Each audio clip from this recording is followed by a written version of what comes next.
6 सूत्र में पहला जो सूत्र है वो मस्तक का त्रिपुंड है। क्या है वो? त्रिपुंड। और आप लोगों से निवेदन है, नियम बना लो। आप अगर शंकर जी वाले हो तो मस्तक पर 3 रेखा, देवी जी वाले हो तो बिंदी, निम्बार्क वाले हो तो काली बिंदी, पुष्टि मार्गी हो तो युमार्ग का तिलक, रामानुज संप्रदाय से हो तो 3। तुम्हारी मर्जी पड़े जैसा तिलक लगाओ, पर मस्तक पर तिलक होना जरूरी है। कंपनी की पहचान होती। CFL का बल्ब खराब हो जाता है तो उस पे लिखा रहता है, तो उसको कंपनी में वापस कर दिया जाता है कि ये खराब हो गया। अचानक प्राण छूट गए, अटैक आ गया, शुगर बढ़ गई, BP बढ़ गया, प्राण छूट गए, एक्सीडेंट हो गया, तो मालूम पड़ जाए इसके मस्तक पर तिलक लगा है। दुनिया के लोग भले कुछ समझे, पर मस्तक पर तिलक लगा हुआ है तो शिव का धाम जाने वाला है। गले में रुद्राक्ष की माला हो, तुलसी की माला हो, पहचान हो जाए कि उस कंपनी का माल, हमारी कंपनी। तो 6 सूत्र में पहला सूत्र हो मस्तक पर त्रिपुंड, और दूसरा सूत्र कहा मुख पर पंचाक्षर मंत्र हो। क्या हो मुख पर? पंचाक्षर। काशी में आए हो, आपसे निवेदन है, प्रयास करना, भले हाथ में माला नहीं पकड़ना, भले नहीं पकड़ना, तुम्हें शर्म आए, तुम्हें लगे हम माला लेकर घूमेंगे क्या करना, तो भले मत पकड़ो, पर निवेदन है पंचाक्षर मंत्र का जाप काशी की नगरी में घट की जिब्या से चलने दो, चलने दो। जपो ओम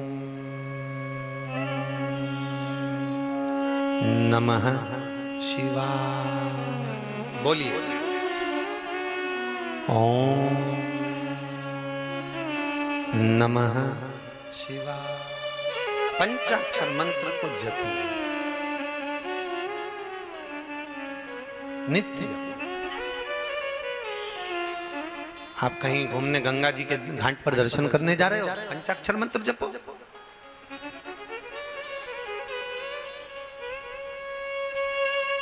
आप कहीं मंदिर जा रहे हो, पंचाक्षर मंत्र का जाप करिए। आप भोजन भी कर रहे हो तो पंचाक्षर मंत्र का जाप करिए। भगवत भजन में डूबिए। महाराज दूसरा सूत्र बताया कि मुख पर भगवान का नाम,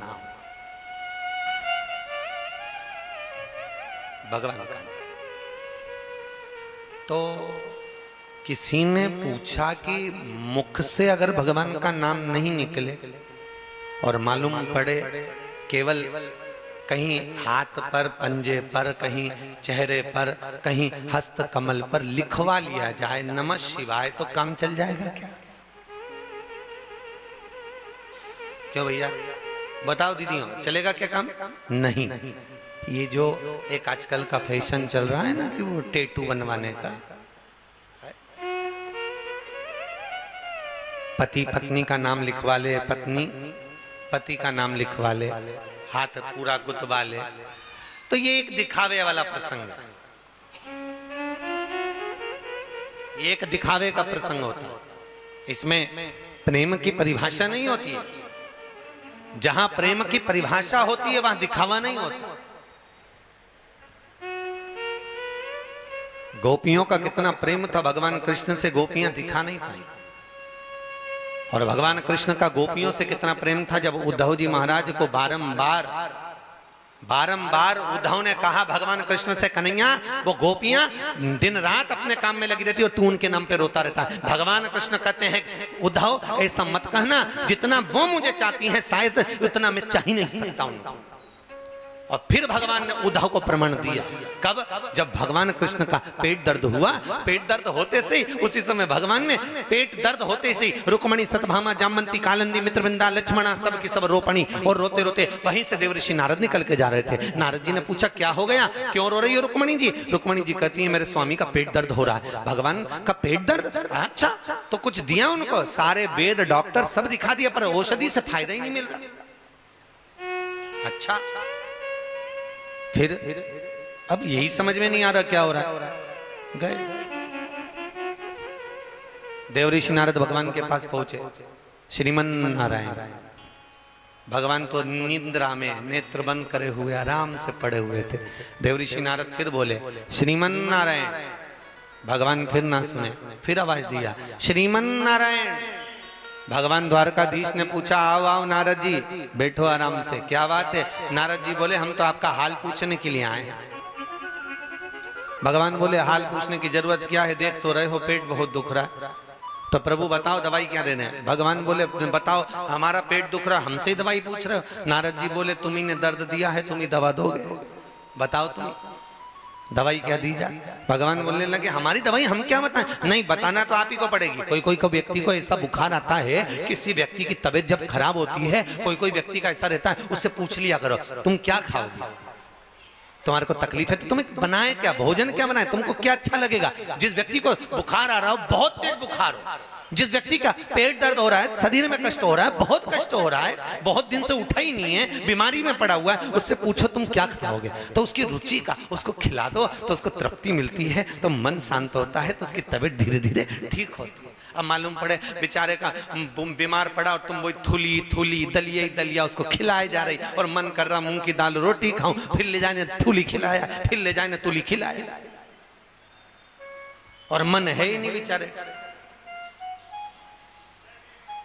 क्या अच्छा लगे उसको। ये उसी में का हाल है जैसे एक जमाई आया, एक जमाई आया तो सास ने उसके लिए भोजन की थाली लगाई, बड़ी सुंदर थाली तैयार करके भोजन जमाया। अब भोजन की थाली लगाई और थाली लगाकर उसमें सारा भोजन रख दिया। अब जमाई के सामने जैसे भोजन पहुंचा तो उसको सबसे पहले बैंगन की सब्जी दिखी, और वह जमाई को बैंगन की सब्जी अच्छी नहीं लगती थी। अब उसने कहा हे राम, बड़ा फंसा मैं तो, और ये बैंगन की सब्जी मेरे को बड़ा नफरत, अब करूं क्या? तो उसने सोचा एक काम करता हूं, सबसे पहले बैंगन की सब्जी समाप्त करता हूं, फिर दूसरी चीज खाऊंगा। अब इसने बेचारे ने सहज भाषा में रोटी का टुकड़ा तोड़ के बैंगन की सब्जी लगा के एक ही कोरे में सब खा गया। खाते से बस अब उसने सोचा सब चीज खाऊंगा, इमरती जलेबी गुलाब जामुन भजिया पकौड़ा कचौड़ी सब खाऊंगा। अब जैसे ही खाने वाला था इतने में अंदर से साला आ गया। साले ने माँ से कहा मम्मी जीजा जी को बैंगन की सब्जी इतनी बढ़िया लगी। तो माँ बोली देख कितना सीधा साधा जमाई बेचारा, ले बैंगन की सब्जी और ले जा। कटोरी भर के ले गया और जीजा जी की थाली में धर दिया। अब बेचारा जीजा को बड़ी आप है, मना भी कर रहा नहीं, फिर जीजा जी हमारे हाथ, फिर कटोरी भर के धर गया। अब उसने सोचा ये सब सामान बाद में खाऊंगा, ये बैंगन की सब्जी फिर आ गया, पहले इसको खा। बेचारे ने एक दो कोर में बैंगन की सब्जी फिर निपटाई। इतने में सास ने ससुर को बुलाया, सुनो इतना सीधा जमाई कहीं नहीं मिलेगा, बेचारे को देखो कोई भी चीज अच्छी नहीं लगी, बैंगन की सब्जी अच्छी लगी। इतने में ससुर आ गए, ससुर भी लिया कटोरी भर के, मना कर पिताजी नहीं, पापा जी नहीं, पिताजी नहीं, पापा जी तो हमारे हाथ का नहीं लोगे। फिर बैंगन की सब्जी धर गया ले। अब बैंगन की सब्जी फिर धर दी बेचारे ने बड़ी मुश्किल से कि कचौड़ी मंगोड़ा भजिया बाद में खाऊंगा, पहले बैंगन खा जाओ। अब बैंगन की सब्जी फिर खा गया। अब बैंगन की सब्जी फिर खाया। इतने में ससुर ने अंदर जाकर कहा तुम्हारे हाथ की बैंगन की सब्जी जमाई को इतनी जोरदार लगी। सास बोली मुझे क्या मालूम था बैंगन की भजिया बनाती, बैंगन की कचौड़ी बनाती, मुझे क्या मालूम था इनको बैंगन इतना पसंद है। और सास कढ़ैया लेकर ससुर के साथ वहीं जमाई के पास में बैठ गए और पूरी कटोरी 2-3 भर के बैंगन धर दिया। बेचारे का वह बैंगन ही बैंगन से पेट भरा गया, उड़ गया, चले गए लड़की को लेकर वापस। तो व्यक्ति की जिसमें प्रियता ना हो वो ना दिया जाए, जिसमें प्रियता हो वो प्रदान किया, उसमें प्रियता नहीं। नारद जी बोल रहे हैं तुम्हारा पेट दुख रहा है, जरा बताओ जल्दी से क्या करना है। भगवान बोले जो मुझे ज्यादा चाहता उसके चरण की रज ला दो। इतनी सी बात। रुक्मणी जी जरा, माता रुक्मणी ने बोला बोलो क्या बात है, जरा बैठो सिंहासन पे, रज दो पाँव की, धूल दो। अरे रुक्मणी जी बोली पागल हो गए नारद जी, मैं अपने पति को अपने पाँव की धूल खिलाऊंगी, अपने पाँव की चरण की रज दूंगी? नहीं दे सकती। सतभामा जामवंती कालिंदी मित्रवृंदा लक्ष्मणा कोई देने को तैयार नहीं। देवऋषि नारद ने सोचा ये तो रज मिली नहीं रही, क्या करें। देवऋषि नारद चले और ब्रज की रज में पहुंच गए। राधा जी को मालूम पड़ा। राधा जी ने पूछा नारद क्यों रो रहे हो, भगवान का पेट दुख रहा है, चरण की रज चाहिए तो लो मेरे चरण की रज ले जाओ। और नारद जी के एक पिछोड़े में माता राधा रानी ने चरण की रज दे दी। देकर राधा जी ने उस रज को वापिस ले लिया, वापिस लिया।